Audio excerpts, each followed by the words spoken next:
بسم الله الرحمن الرحيم. mahad dhammaanteed rabbi baa u sugnaatay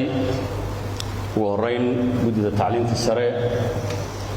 maamulkooga sare iyo dhammaan saraakiisha kala duwan dhammaan madaxda kala duwan ee jaamacaadka dalka mar labaad salaamullaahi calaykum. salaan kadib runtii barnaamijkan ay saakay isku kan yeedheen invitationkii markuu ka yimid commissionka tacliinta sare runtii ugu farxadda badnaa buu ahaa. baahi aynu tabaynay dhammaanteen ina xanxantaynaysay marar badan su'aalaad la iska weydiiyey marar badan jaamacaadka qaarkood ay isku dayeen hase yeeshee u baahan go'aan national level ah sababtoo barnaamijkan aynu ka hadlayno siyaasadda tacliinta sare ee qaranka ayuu go'aaminayaa jihana u samaynaya. iskuulaadka waddanka ku yaalla standardkoogu kala sarreeya. ardayda inoo timaadaa markay garoonka isugu timaadana way kala sarreeyaan runtii markaad eegto. tusaale ahaan maanta arday ka soo baxa iskuulka soos ama sheekh secondary faaro iminka loo yaqaano, arday ka soo baxa iskuulka abaarso ama yangi muslim yeelam ardayga ka soo baxa iyo ardayga ka soo baxa ama faarx omar ama gacan libaax oo kale markay hadhow garoonka isugu yimaadaan ama jaamacaadka isugu yimaadaan waxaad dareemaysaa farqiga u dhaxeeya inuu runtii aad u kala fog yahay. way u baahan yihiin ardaydaasi waliba ardayda iskuulaadka dawliga iyo gobollada khaasatan ka yimaada ardayda kale ee joogta caasimadda inay runtii levelkooga Englishku inuu aad uga hooseeyo. way u baahan yihiin aad arkayso in kabo. barnaamijkan aynu ka hadlayno waa preparatory. waxaynu inagu maanta bilaabayno oo ardayda Somaliland aynu ku bilaabaynana maaha adduunku waa wuxuu leeyahay. wadamo badan oo caalamkana way isticmaalaan levelada ay ku isticmaalaan iyo qaabku u yaal ha kala duwanaadaan. tusaale ahaan imtixaanaadka la galo wadamada qaarkood waxay isticmaalaan nidaamka loo kala yaqaano A level iyo O level. marka hore O levelka ay galaan ardaydeena nimka sheekh secondary ka soo baxda examka ay u fadhiistaan waa O level. ardaygaas hadduu jaamacad dibadeed rabo inuu galo waa inuu hadhow diyaariyaa A level waa inuu diyaariyaa. ardayda iminka ku jirta iskuulaadka yangi muslim oo kale labada levelba way diyaariyaan. marka koowaad waxay ku baxaan grade 11 ama waxaynu naqaano form 3 iyagoo diyaarinaya O level. bacdeen ardayda rabta inay sii kordhistaan sanad 12aad bay markaa ugu daraan waxay diyaariyaan sanadka 12aad A level oo u dhigmaya preparatory. wadamada qaarkoodna waxay isticmaalaanba ama sanad ama 2 sannadood oo preparatory. tusaale ahaan imaka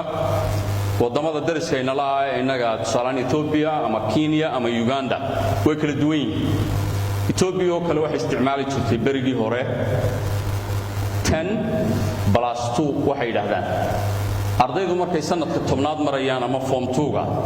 imtixaan national level ay u fadhiistaan. ardayga raba markaa jaamacad inuu galo 2 sano ayuu sii qaataa oo preparatory. ardayga aan rabin inaanu jaamacad gelina ama TVET gelaya ama waxyaabo kale gelaya ama halkaa gelaya halkaasuu kaga qaataa. markii aynu halkan keennay admas waxay noqotay 2 sano ee preparatoryga ardaydeena reer Somaliland inaanay qaadanin.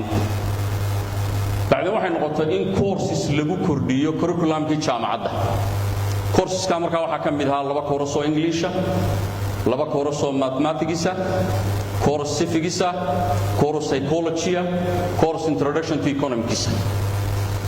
7 course waxay noqotay in lagu kordhiyo oo ardayda admas Addis Ababa ka dhigata aan iyagu qaadanin because of waxay iyagu ku soo qaateen 2 sano ee preparatoryga ahaa ayay ku soo qaateen. 2 sano ka hor ama imaka 3 sano ka hor dawladda Itoobiya way bedeshay systemkii. waxay imaka ka dhigtay 12aad oo ardaydu inay u fadhiistaan imtixaankii dugsiga sare oo waxay ka saareen imtixaankii nationalka ahaa ee 10aad lagu gali jiray 2 sano preparatoryga ah. jaamacadkii bay bacdeen ku soo kordhiyeen 1 year preparatory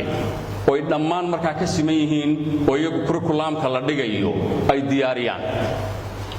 tusaalahaan haddii aad tagto Kenya ama Uganda iyagu way ka duwan yihiin 1 year preparatory oo gaara iyagu leeyihiin oo maxaan ku raadaa arday kasta oo jaamacad galaya mandatory oo uu qaato barnaamijkan markaynu imika dul taaganahay innaga khaasatan commissionka tacliinta sare waxay gaar u kuseen barnaamijka Englishka dhibtiisaasi ma jirtaa baa taalla haa way jirtaa dhammaanteen marag baynu ka nahay ardayda timaada ama jaamacadka ku jirta qolada dugsiyada sarena farta jaamacadaha ay ku soo fiiqaan qolada jaamacadkuna waxay farta dib ugu fiiqaa dugsiyada sare oo qolo waliba leedahay halkaas dhaliishu ka jirta waana barnaamij dhammaanteen inoo wada yaallo oo de qaranka khuseeya maaha wax cid gaar ah runtii khuseeya markaynu Englishka eegayno waxa tusaale fiican oo maanta fadhiyaba Dr. Bulxan iyo Muwaarigaar jaamacadda Hargeysa markay joogeen labadoodii guddoon iyo guddoomiye ku-xigeenka ahaayeen way bilaabeen barnaamij English bilaabeen 1 year bay ugu tala galeen foundation wayna la wadaagi doonaan caqabaadkay la kulmeen iyo wuxuu barnaamijkaasi u socon waayay iyada lafteedu qodob meesha yaallaba ayuu xal u ahaa oo la rabay in lagu xalliyo dhibaatada taale Englishka waana wax dhammaanteen aynu wada ognahay in ceebtaasi ama dhaliishaasi ardaydeena ay dul hoganayso maadaama curriculumkeena waxa uu ku diyaarsan yahay uu English yahay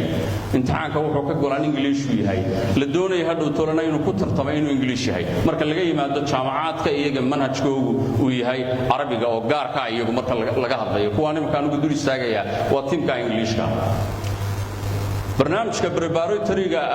ama English program ay teamku ugu magac dareen preparatory program hal institution kaliya ma fulin karo haddaanay ka imanin ama kooxi ma fulin karto haddaanay noqonin nationally waxaynu dhammaanteen isla wada qaadano oo ardayga ceerigaaba jooga iyo ardayga jooga Boorama ama Saylac jooga curriculum isku mid iyo system isku mid ay wada qaataan oo dhammaanteen aynaan ka wada sinayn in gaar ah haday qaadato inna ka tagto caqabad bay keenaysaa laakiin waxay tahay barnaamijka la qaataa inuu noqdo mid qaran oo dhammaanteen aynu ka wada simanahay oo intaynu u saarno dad professionalisa oo technical oo shaqadaasi aqoontooda ay tahay in curriculum detail oo la isla wada qaato inuu jiro marka ardaygu tusaale ahaan isagoo gobolkiisa jooga preparatory-ga inuu ku soo qaadan karo 1 year preparatory-ga hadduu marka hadhow doonayo inuu tago tusaale ahaan ama caasimada ama gobolada kale shahaado in la siin karo ardayga cadaynaysa 1 year ki preparatory-ga inuu soo qaatay bacdan jaamacadu doonayo inuu galo su'aalaad baa yaala waxa la isweydiinayaa tusaale ahaan ardaydii waqtigu waa ku dheeraanaya waxa kaloo la isweydiinayaa duruufo dhaqaalaha ku soo kordhaya maxaa faa'iido ku jiraysa ayaa la isweydiinayaa anu waxaan aaminsanahay ardayga inay faa'iido ugu jirto institutionada jaamacadkan inay faa'iido ugu jirto qarankana inay faa'iido ugu jirto ardayga faa'iido ugu jirtana aaminsanahayo tayadiisii baa la dhisayaa wax ka dhiman oo aynu isla qarannay inay waxaas ka dhiman yahay si uu berri toolo ugu tartami karayo kharash dhaqaale ma ku soo kordhaya 1 year ka lagu soo kordhiyay ha uu ku soo kordhinaya kharash dhaqaale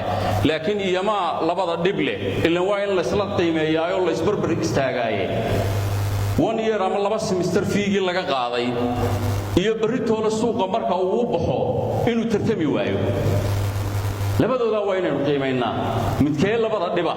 maka waligiiba daba soconaya mise 1 year ka intuu u dhabaraadeego inuu berri toolo arday xirfad oo tartamaya noqdo in laga qiimeeyo qodob meesha yaal institutionada waxa laga yaabaa in qaarkood u arkaan culays anu dhan kala ka eegaya waxaan leeyahay oo 1 year baaba ku soo kordhay ardaygu kula joogayee xagee culays kaaga timidu kaaga soo kordhay waxa laga yaabaa jaamacadku inay xagga waqtiga ku kala duwanaayeen oo qaar 3 sano ahaayeen 4 sano ku tagaya waa run inay qaarkood ahaayeen 5 sano 4 years ahaayeen sida jaamacadka dawliga 5 sano inuu ku tago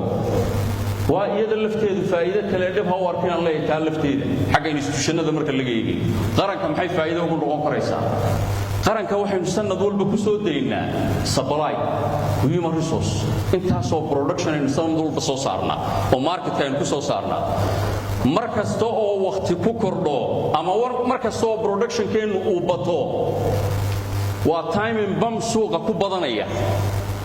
sababtoo markastoo soo saartay production fara badan oo suuqa u yaalo suuqa waa inuu ardayga de shaqo ka helaa hadduu shaqo ka heli waayo culays buu ku noqonayaa qarankii dhib baanu ku noqonayaa berritolana kacdoon buu ku samayn karayaa wan yeerka aad ku sii kordhisay waa qaranka culays aad ka yaraysay dhib kuma aha ardaygaana waxa aad gelisay waa tayo ku soo kordhay barnaamijka anigu runtii waan dhiirigelinaya waana boorinayaa commissionka tacliinta sarana waxaan kula talin lahaa yaanu noqonin English kaliya courses kalena aynu ku darno oo de jaamacadka kale adduunka bixiya laftooda inaga daada weyn ay naga khabiirsanteenu eegno iyagana aynu wax ka dheehano English kaliya si aan u noqonin oo dhadhanku uga tagin courses kalena aynu ugu darno markaas uu ardayda u noqonaya wax runtii de cuntami karo oo aqoontooda wax ku dari karo waa inuu noqdaa English kaliya hadduu noqdo waxa laga yaabaa inuu waxoogaa taste inuu ka tago barnaamijkana waxaan runtii ku talin lahaa wariyana ka baqanin bini'aadamku necab yahay change sideedaba waa la necab yahay wanaag kastuu leeyahay ninka teeb ku shaqeeya haddaad computer ku keento teebkii baa ka fiicnaa buu ku odhan waa hubaal wan yeerkaasi waxaa laga yaabaa imaka inuu cabaar adkaado laakiin waa dufcadda ugu horraysan haddaynu u dhabar adeegne ha loo dhabar adeegaan leh wadaadsantiin asalaamu calaykum